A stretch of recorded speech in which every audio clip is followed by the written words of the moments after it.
to be proud of you now. For the kind of leader you've become. I wish you see the truth, like the rest of us do. Almost. I know you think we're skillful. Everything that's gone wrong is because of you. You were trying to save lives. I did this for you. To protect you. But I didn't. You're right. It was your fault. What am I supposed to do? Choose the side that's best for the people. I do that every day. Leaders do what they think is right. I am doing what I think is right for the group. I have always done what is best for us. I'm not willing to suffer the consequences to save our people. Are you? Where I'm from, when someone tells you you're in danger, you listen. Do that too. Unless the people we care about are in trouble. So what do we do? Stay alive. Be ready to fight. War is coming. Please tell me that going to war is not what you want. We've been at war since we landed. Doesn't matter what we do. Always end up here. Think about where this ends. There's only one way this ends. This isn't who you are. Wrong. I did what I had to do. You murdered innocent people. Billy, you killed everyone! Is that what you are now? This is what I've always been. I know you're in pain. We're hurting. We lashed out because that's what you do. Hearing people die. I know you want revenge. What the hell are you doing? All I wanted was to protect my people.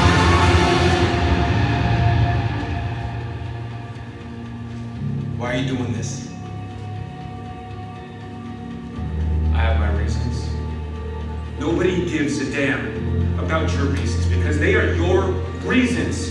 What do you want me to say? You want me to apologize? I'm sorry. I am so sorry. I don't want you to say anything. People like you always are. I want you to feel. See, please, don't carry on. I will reclaim and flashback. I've delivered what I've done. It's gonna take me a little while for nothing. What? Free back. I can't fight anymore. Everybody fights. I won't. It's not your fault. Everything you have to say before you forgive yourself.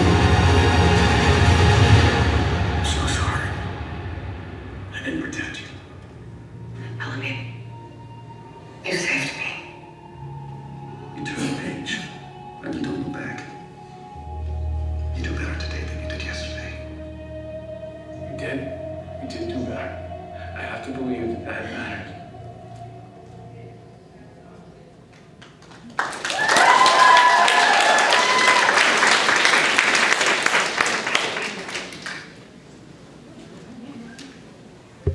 Bob Morley.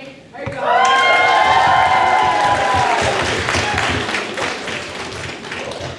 Whoa, look at this. I know, is this fancy? Got these long benches.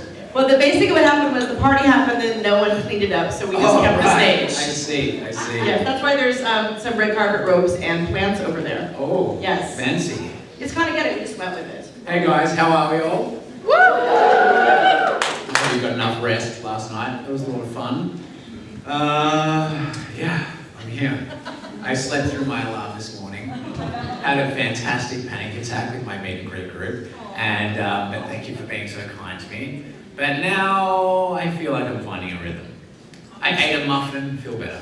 Good. I mean, wouldn't everyone feel better after eating muffin? Yeah. Well, welcome to your panel. And we're going to open up mostly for fan It's all about me! We're going to save all talk about your short film status actor until your panel with Eliza. Yeah, sounds good. But can you tell us about any other upcoming projects you have or that you have either finished or you're in development? So yeah, I finished shooting a show last year called Family Next Door, which is based on a novel. It's very much a drama some people have read it. And so hopefully that'll come out.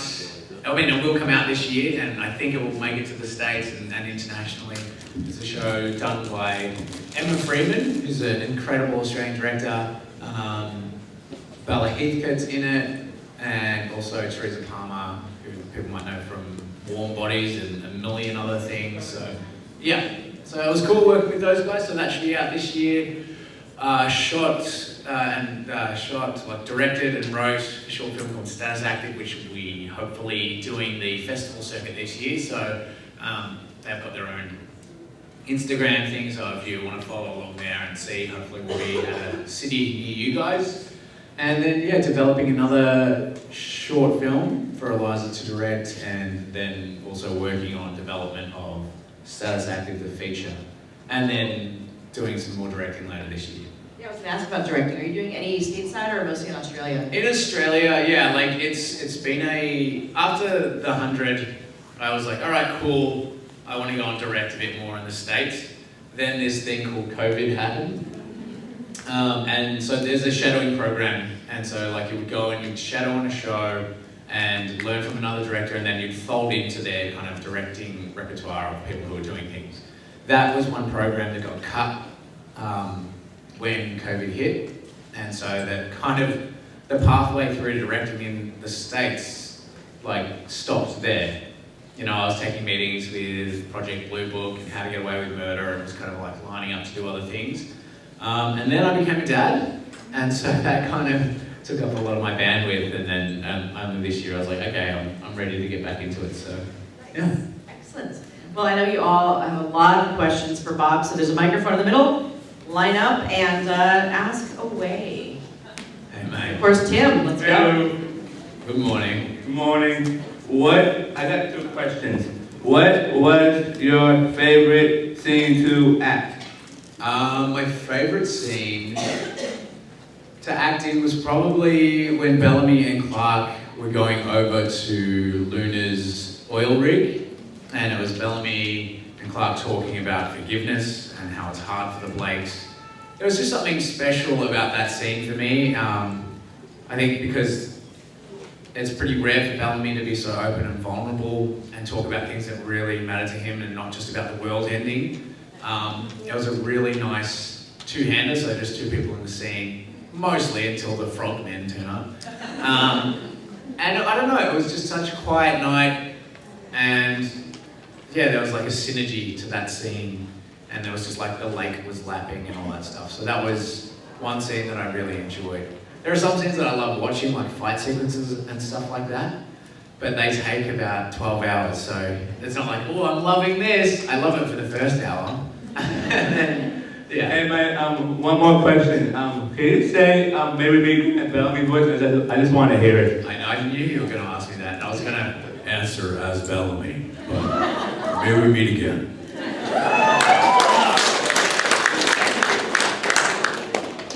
Yeah, he's still in there. Okay, Bob. Yeah. Okay. First of all, I feel like I've never asked this. How did the name ConAgeddon come about? Like, who came up with it? It wasn't, and we were like, it was just like a mash of like Armageddon and all that stuff, and we're like, we wanted to sound like a convention, you know, like I think other names were being floated around, but I was like, we were looking at other conventions and how they presented, and everything was like, I'm like, all right, ConAgeddon, that works. So it wasn't like, it was more of like taking sampling of other conventions and being like, you know, we want to be seen as like have a convention name that people go, okay, that's it. But yeah, that's not like the name of like one of our children or anything like that. But yeah, it's more of a marketing decision. Okay, if I can ask one more quick question. I don't know, I got inspired just by watching that video there. I promised I would not ask questions about the show, but here I am. Yeah, I mean, I think you're I know, but like, okay, so I just kind of feel like Bellamy, I don't know, he takes a lot of crap sometimes, Sure. and like there's a lot of talk about like the bad things he did, the mistakes he made, sure, fair enough. But Bellamy, in my opinion, and I know I'm biased because he played my favorite character, he played him to perfection and deserve a lot of credit for that. Thank you. I just feel like he did a lot of really good things too. And he was very brave and very selfless a lot. So with that in mind, what are some of his best moments? Some of his best moments. You know, like I think the first thing that jumps to my mind, and one that I really enjoyed, was when he blew up the veil at Mount Weather. You know, when he goes in there and Raven's like, do this thing and override it. He was just like, I'm just gonna blow it up. You know, and then like, those scenes where like I get to be, where Bellamy, like, you know, he's crawling through the tunnel and then the fire comes through and he kind of laughs to himself. I think there's only maybe like 2 of those, like when there was the car chase and he shoots the driver and the car stops, you know, like, and he gets to kind of laugh at like that was close. Like that was very exciting. Like those things like that are really cool. Even, you know, like he's had big hero moments, like when Octavia's been taken and he has the helmet on and he shoots those 2 guys, or like when he goes in and saves, I've forgotten her name, but like in Mount Weather where he's dressed up as a guard. Fox. Yeah, and so those moments where I'm like, I know these are like real hero moments for Bellamy are quite fun. Like you just got to embrace them. But yeah, I think most of those were very early on. And I think like, you know, like he was, the moments where he's happy or relieved or whatnot, you know, like it was always great to do that. And I think also just keeping, especially in the first season, like keeping people alive. You know, he definitely took on that mantle after he realised how badly he had messed up with throwing away the radio. But I don't think he ever really forgave himself for that. Yeah. Thank you. Thank you. Morning. Good morning. I'm gonna paint a little bit of a picture for you before I Go get for to the it. question. So it's a year from now. Status Active has come out. It's huge. You're sitting at home, Eliza, little Henry. You look down on your phone and you see the caller ID. It says Tim Netflix. Oh yeah, yep. CEO of Netflix, Tim Netflix. Yeah, You pick up the Netflix. phone. Hey, Bob. Status Active. Huge movie. Huge movie. We want to write you a blank check. We want to have you come in and direct a film. Any genre of your choice, but we have one recommendation. We want you to cast an American actor, a British actor, and an Australian actor. We're trying to hit all the English-speaking markets. Yeah. So, I like Tim Netflix. I like this guy. so with that in mind, what genre of film would you make, and what of those 3 actors would you then cast in the film? All right, from a purely pragmatic point, I'd make a low-budget horror, because like the thing about longevity is about profitability. So horrors sell everywhere, and I also think that like horror thrillers have the most skillful filmography about them, the way that they can jump scare and everything like that. Aussie is Eliza, obviously. American. Nepotism. yeah, nepotism. Yeah. She's my nepo baby. American, it'd be Mike Beach, you know. I know that there's so many amazing actors, but Mike Beach is nepotism as well. Yeah. And British, look, it's about, like, and this is horrible, nepotism as well, but Ben Barnes is a real sweetheart. So yeah. Thank you very much. Thank you, Tim Netflix. Hi Bob, nice to see you again. Nice to see you. I was just curious because of your Filipino heritage, like what your favorite Filipino dish was. My favorite dish is adobo. Yeah. So yeah, and I know it's like one of the most plain ones, but it's my favorite one, and I need to learn how to make it, and then make Henry eat it. But yeah. Thank you. Thank you. So hi Bob. So my question is, for someone who wants to start acting, do you have any advice? Because I love how you act in your movies. I think you portray it really well. Yeah, cool. Like I think a few people have asked me this question as well, and every person you see here that is an actor, we all have our own different journeys, and like mine's totally different from Richard's or Eliza's or Zach even, you know. But the one underlying thing is that we're all you're trying to. There's a lot of hustle that comes with it, you know, and there's a lot of people that doubt and whatnot. But definitely go and learn as much as you can and develop your style of acting. Like everyone has their own approach to how they perform. You know, I started off in theatre and I did a whole different kind of bunch of theatre like Suzuki Theatre and Brecht and Meyerhold and Meisner and kind of learn all these different things. But I think the biggest thing is to just get involved, like with like local theatre or whatever it is. Like when I started, there wasn't like Facebook and all that kind of stuff. So I was just like going on the internet and being like, where is like a local theatre group? How do I do that? You know, how do I get an agent? How do I do all those things? So there's all that like agents and headshots and all that pragmatic stuff that you need to do to be part of the game. But I think it's much more accessible now to be in the picture with like, I don't know what it is, what the platform's called here. It might be like Actors Access, but you can sign up for that and put yourself out and then just start going for things. Like I was just going for anything really, and then, you know, writing my own stuff and performing in it and just doing it as much as you can. You know, I am absolutely in love with performing and storytelling as a whole. Like, for me, it's been a compass in my life. Like, when other things have fallen apart, like, I always know that is what I want to do. And I feel like I'm one of the lucky ones in terms of that. Like, yeah, there are times in my life where I felt lost, but the thing that I've wanted to do has always been the same, and I'm really grateful for that. So if you've got that calling in you, definitely follow it and see where it takes you. It's a tricky business to be in, and even for us as established actors, we still go, where's that next gig coming from? Like, nothing is certain.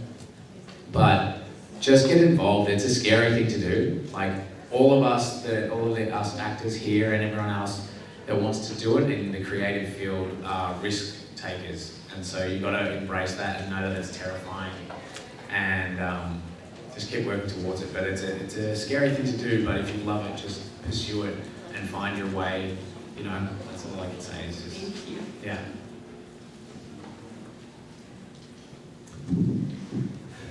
Hi. Hi. My question is, if you could change one thing about your character, what would you change?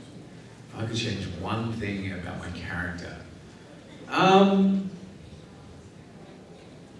don't know. Like, you know, it's funny, like, to have that thought for him, because like, I don't have autonomy over Bellamy. It's somebody else's creation. But I would, just for his own sanity, like, give him time and space to grieve and to move forward. You know, like, I think a lot of the world that they were living in was so fast-paced that none of them had any chance to kind of stop and forgive themselves and give themselves some grace. It's not good TV, but I would like that for him, so, you know, he can move forward as a human being. Yeah. Thank you. If you could take back one of Bellamy's decisions, what would it be? And do you think he saw himself as a hero or a villain? I don't think he saw himself as either, really, in terms of that. Like, I was saying in the meet and greet, like, my role isn't to judge Bellamy whichever way he should do things. My role is like his lawyer, basically. So I've just got to defend his actions. But yeah, I think the one thing that was really the tipping point for him was throwing away the radio in season 1. And feeling that responsibility of all the 500 people that were sacrificed. I think that was the thing that really set him off on this course of being like, I am a monster, I am like, you know, responsible for all these people. Like, if you go back for Bellamy, that's kind of what has been told from day one, that he's responsible for Octavia. It's a pretty heavy thing for a mum to say, and you know, and for a little boy to hear, but that's kind of this inner monologue that he's had forever. And whether that makes him good or bad, I don't know if he was praised as a kid, but I doubt it, considering that, yeah, he got his mother killed because he was trying to look after his sister. Like, that's a heavy thing to take for him. So I don't think he ever saw himself as like a hero or a villain. He probably just saw himself as a failure for having his mother die and then just trying to keep his sister alive. Like, it's very complex, and it's a horrible thing to think about. So it's just, you know, I think that all those kids have had it really tough, you know, and so that's what made, I think, The 100 and all of them like such heartbreaking and heroic in that way that they still managed to persevere. The one thing that I love about the show is just the resilience of all the characters in order to keep moving forward. But yeah, thank you. So I have a couple questions. Go for it. The first one is, how long did it take you to perfect American accent, or did it come easy to you? I don't know if I've ever perfected it, but like It sounds pretty good. yeah, Bellamy, like I know a lot of people have heard this story, but Bellamy kind of was born from being hungover. Yeah, like the first day, I ran into an old friend when I was shooting the pilot the day before my first day, and we had one too many drinks, and then like the first line I think I said was like, "If the air is toxic, we're all dead anyway." And I was like, I guess that's what I'm doing. Like the Bellamy that was presented to them during the audition wasn't as rough as the Bellamy that turned up on pilot day. But the thing about that, the Bellamy voice, it isn't the voice that I do for all my American projects. I like to create a voice or find the cadence of how someone will talk. It's like a huge part of the building a character process for me. But like, because Bellamy's voice is like way down here, it was like, it became very easy to not slip into the way I speak when I'm Belly. Like physically I have to change the way I breathe, so he sits in here, like way down here. And for me when I talk, I'm much more up here, so keeping those two things separate was a quite easy. But yeah, each year that I would come back and be like, okay, I'm Bellamy. I'd be like, I would look in the mirror and be like, this is ridiculous. But it's cool. I love that process. Yeah. Second one was, it's actually a question I asked at the panel just before.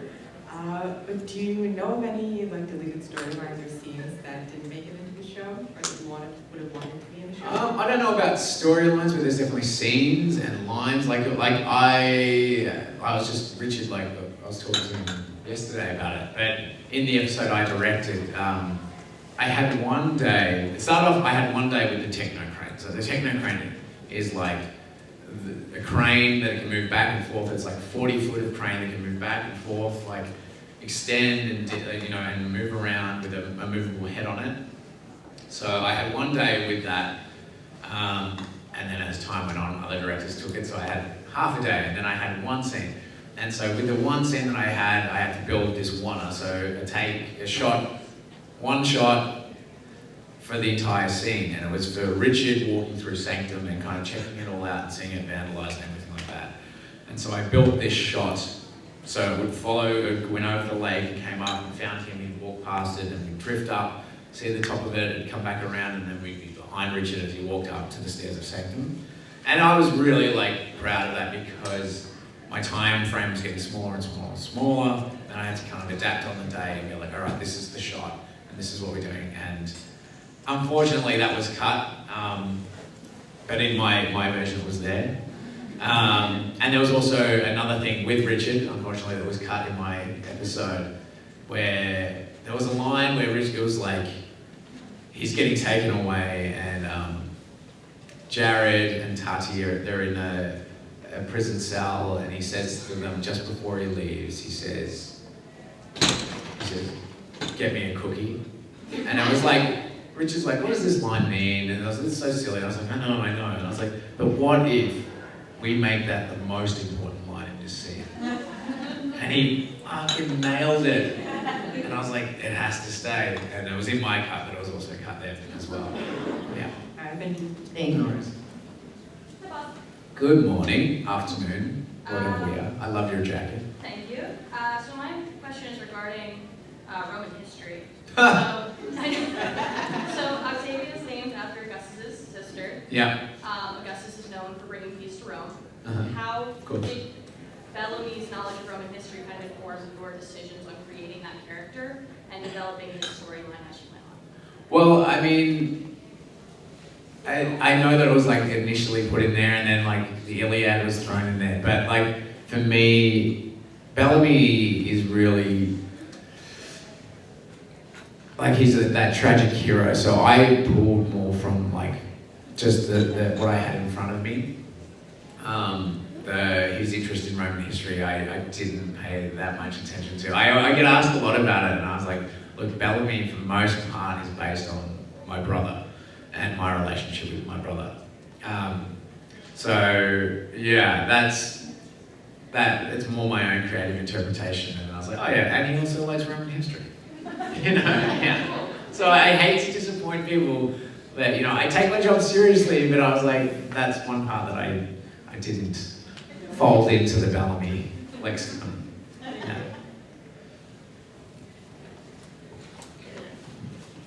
In season 3, you and the gang fight so hard against the City of Light. Yeah. And yet, in the final season, you have this transcendence. In hindsight, do you think maybe if you'd taken a breath, Bellamy, you might have thought, well, maybe City of Light wasn't so bad?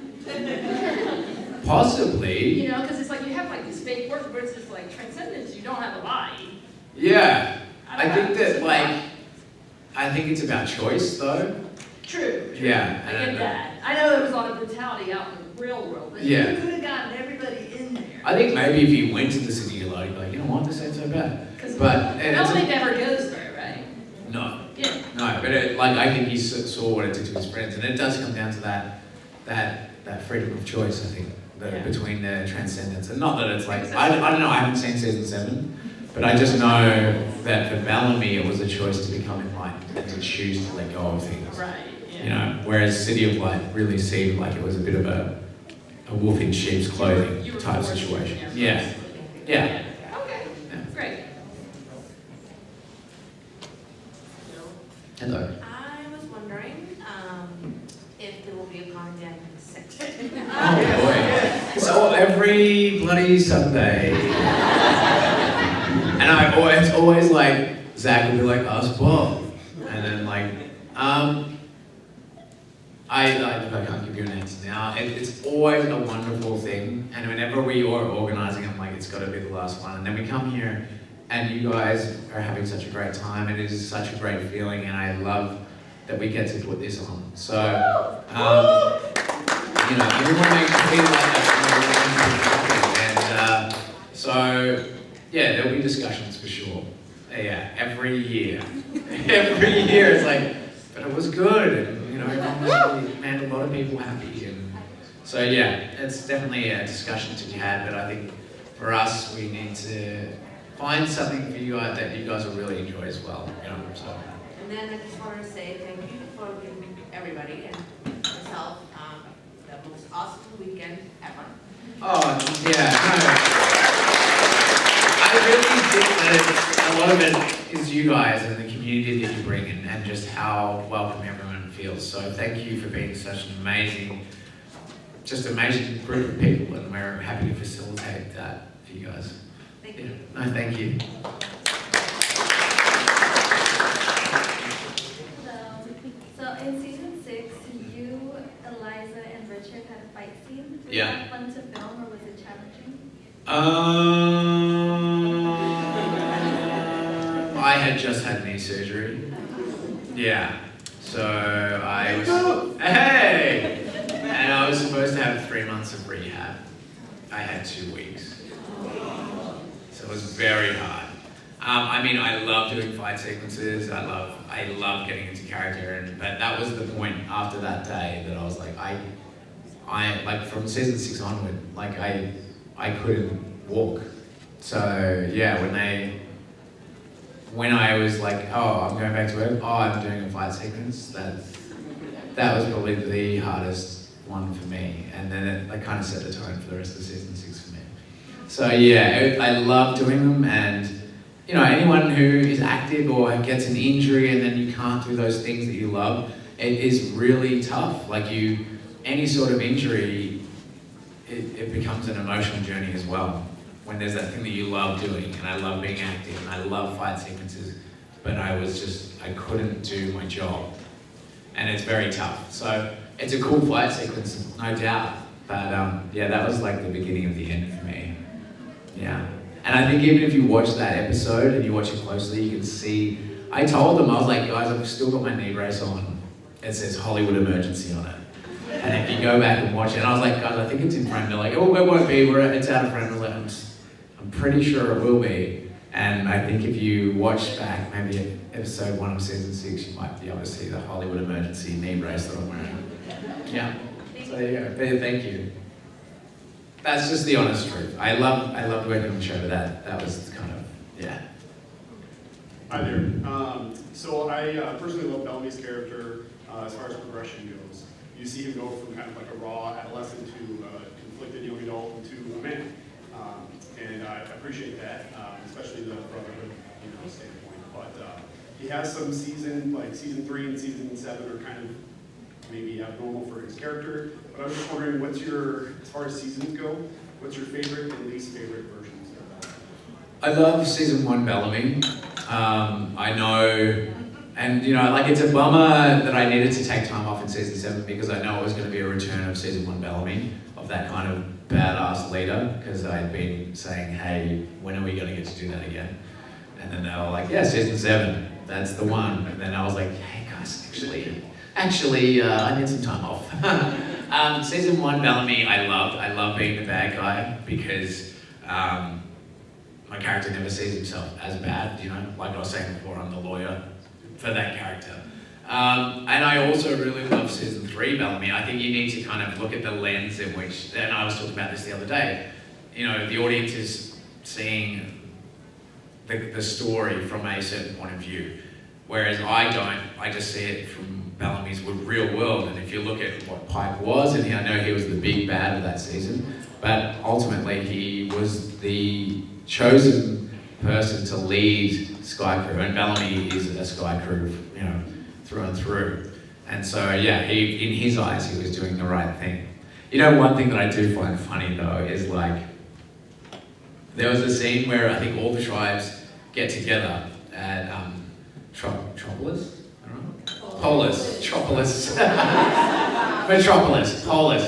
and it was funny to think, just in terms of that world, Kane tried to be leader of Sky Crew, and they're like, no, that's Pike.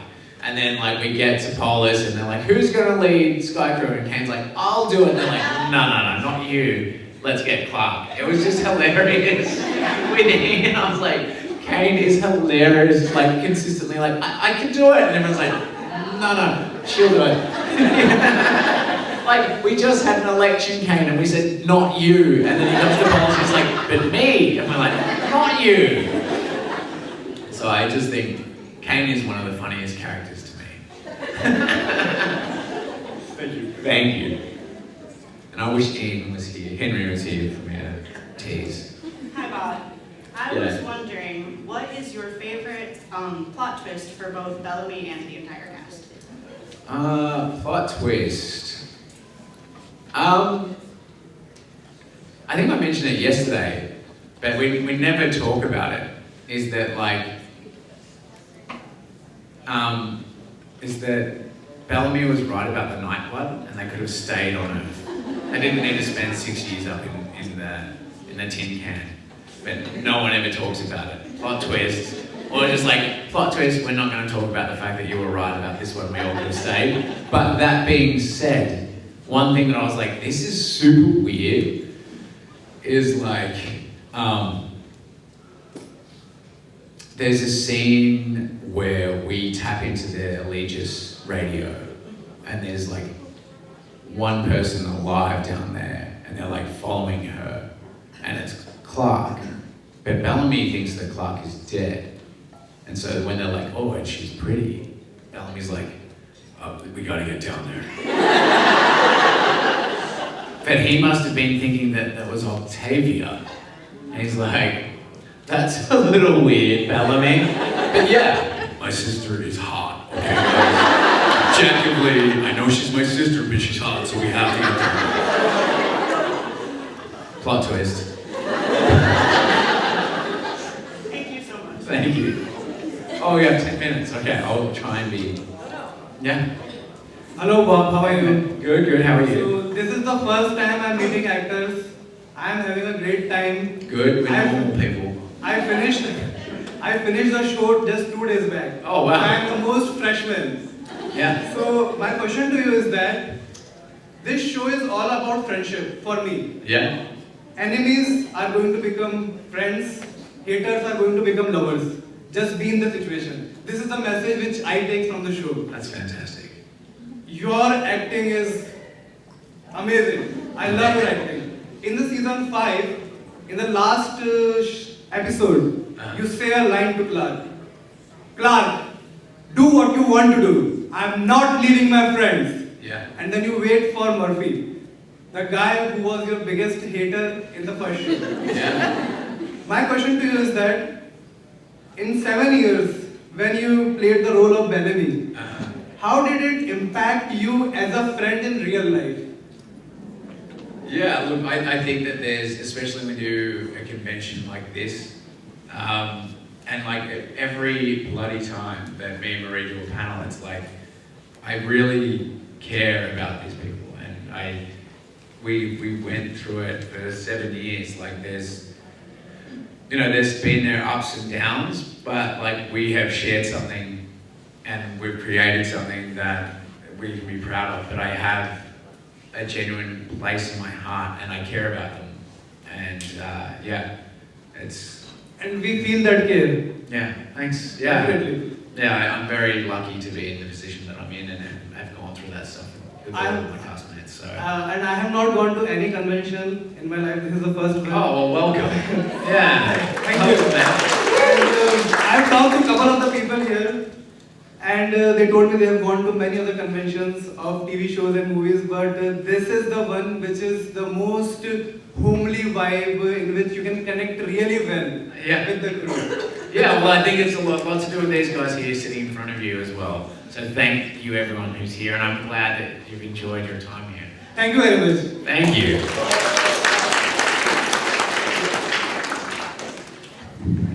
Hey. Hey. It's been 5 years since you worked on The 100, right? Yeah. Okay. Yeah. What surprised you the most about your career over those 5 years, or in the last 5 years? COVID. The strikes. But I think there's the biggest thing, and it's not in terms of like work or whatever it is, it's my relationship to work. And I think most of you guys know about me taking time off from season 7 and putting kind of my own mental health first. That's been the most surprising thing. And I spoke about how much I love storytelling and performing and it being a compass for me. But realizing that that was kind of my identity for a good 20 odd years, and work being absolutely everything for me. I think having, getting married and having a partner like Eliza, becoming a father, and realizing that I can't give everything to work. I have to leave something in the tank for myself. I think that we're also driven to be career-based, and we forget about us and what we need to fill our own tanks. So my relationship to work has changed a lot, and knowing what I'm willing to give. It's a tough thing, I think, being an artist, is that you want to bare your soul and give everything that you can to it and give it its truth, and I do, but then finding that line between work and life and me, like what do I need to be able to be the best partner, the best dad, the best version of myself just for me. And so that's probably been the most surprising thing, is taking work that I know that I can do and also create that space for myself. Like not giving everything away, because like then I've got nothing left to give the people that I care about or even back to myself. So that's probably been the most surprising thing. And I think maybe that just comes with age, but also maybe I didn't need to go to that extreme of being on such an intense show and going, oh, I need to take a step back because I'm losing myself completely to work. Yeah, does that make sense? No, it makes total sense. Thanks Yeah. for the answer, and all the work you've done since has been fantastic. Oh, thank you. Words not suffering. Yeah, okay, thank you. Dude, what's the gym routine? Me? I don't know, like I'm glad that I'm 40 now because I feel like I'm in good shape for 40. But basically, I do weights twice a week, I rock climb 3 times a week, I run 3 times a week. But it's part of my, I know that sounds like a lot, but it is definitely part of my mental health routine. But a lot of that was like making sure I don't fall apart so I can still play with my son. But yeah, I think, yeah, it's just part of I think I've always been wired to work out and stuff like that.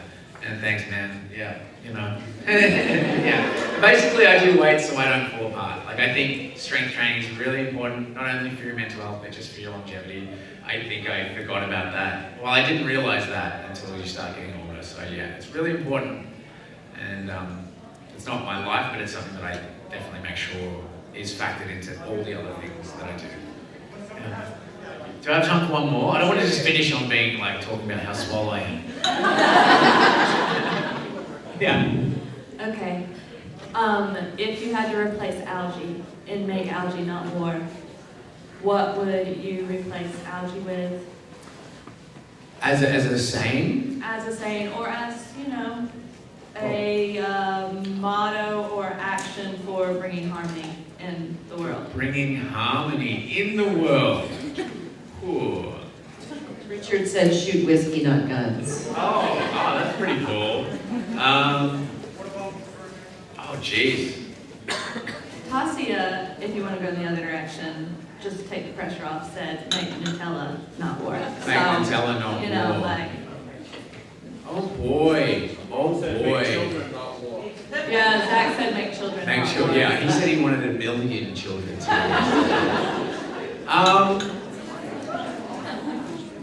Yeah, I don't know, like that's like I want to say something prophetic, you know, but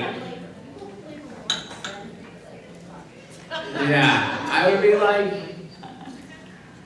I don't know, like, I mean, make anything else but war, and, you know, That's yeah. a legitimate answer. Yeah, there you go. Anything else but Yeah. war. Make peace, not war. Make peace with yourself and everyone else. I don't know. It's too big. It's too big. But algae was a really good thing and it was tiny. Yeah, it's true. Thank you. Thank you. Thank you guys. I guess I gotta go. I've been late all day long. Sorry guys, we